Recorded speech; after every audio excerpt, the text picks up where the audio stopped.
The Third Birthday is the third game in the Parasite Eve series by Square Enix. That's right, Third Birthday is a Parasite Eve game. I'm not sure why Square decided to drop Parasite Eve from the title, but the game is a true sequel to Parasite Eve 2, so let's call a spade a spade. Like Parasite Eve 2, The Third Birthday is a third-person shooter and doesn't use a pausable real-time combat system like the first Parasite Eve game. However, unlike Parasite Eve 2, The Third Birthday does not play like a survival horror game. Instead, it goes for a more mission-oriented tactical shooter style of gameplay.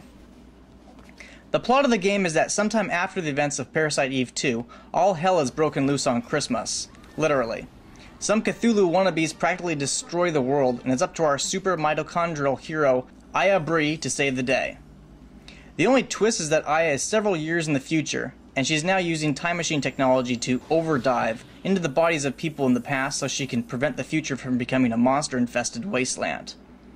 Now, the story may sound kind of far-fetched and filled with the usual plot holes associated with time travel plotlines, but we are talking about a franchise where mitochondria can give people psychic powers and twist them into horribly deformed monsters, so I'll forgive the story troubles and just focus on the gameplay. Having played the previous two Parasite Eve games, I can honestly say that The Third Birthday is a more enjoyable experience than Parasite Eve 2, which I can now say is the black sheep of the franchise.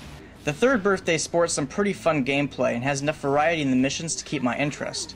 It's also a pretty challenging game, as a tactical shooter should be.